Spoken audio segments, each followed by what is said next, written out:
Salut, ici Axel, j'espère que tu es dans une forme resplendissante parce qu'aujourd'hui on va parler du bonheur. Et figure-toi que le bonheur peut être dangereux. Oui, je ne plaisante pas. Le bonheur peut être dangereux, extrêmement néfaste, complètement te vider, te rendre amorphe.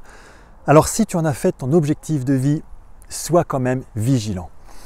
Son nom, c'est le bonheur hédonique. Et oui, c'est le nom que les scientifiques lui ont donné.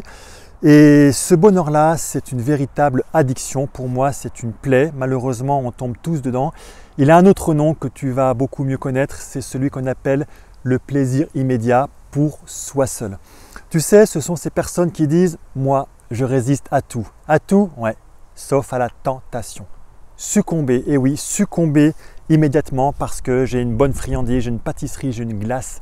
Ah, qu'est-ce que c'est bon! Ou alors j'ai ma série Netflix ou autre, ou alors j'ai mes jeux vidéo, ou alors j'ai les réseaux sociaux, ou alors j'ai plein d'autres excuses, plein d'autres solutions qui me permettent d'être dans le bonheur, mais immédiat. Alors, le malheur des uns faisant le bonheur des autres, il y a un autre bonheur qui lui est beaucoup plus cool.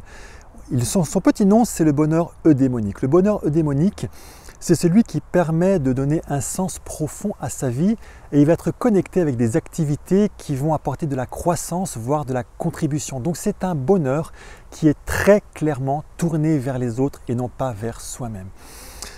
Cerise sur le gâteau, les chercheurs ont même montré que lorsque l'on avait des activités qui procuraient un bonheur eudémonique, ça permettait de rendre notre système immunitaire beaucoup plus robuste. Alors, pourquoi s'en priver? Pourquoi s'en priver? Il y a une autre manière de dire les choses. C'est le bonheur hédonique, facile aujourd'hui, difficile demain. Ah oui, je prends le plaisir maintenant, mais les conséquences, on verra plus tard. Le plaisir eudémonique, c'est pas tout à fait pareil. Souvent, c'est difficile maintenant, je dis bien souvent, c'est difficile maintenant pour être beaucoup plus facile demain.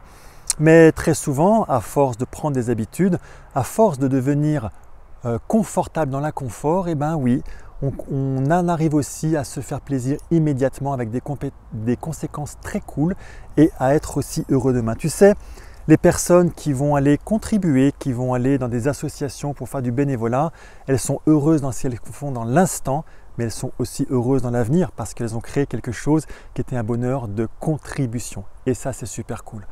Alors dis-moi, lequel des deux choisis-tu? Le bonheur hédonique ou le bonheur eudémonique? Eh oui, je sais que le choix n'est pas toujours très simple, mais il en va de notre bonheur, donc choisis bien. Et là, tu as une clé supplémentaire pour pouvoir devenir un meilleur humain et tous ensemble créer un meilleur demain. Et crois-moi, ce n'est pas en tombant dans le plaisir immédiat qu'on va pouvoir y arriver. Je sais, ce n'est pas facile parce que ce n'est pas du tout ce que la plupart du temps on nous a appris. Voilà, je te dis à très bientôt, demain dans un prochain épisode. Ciao!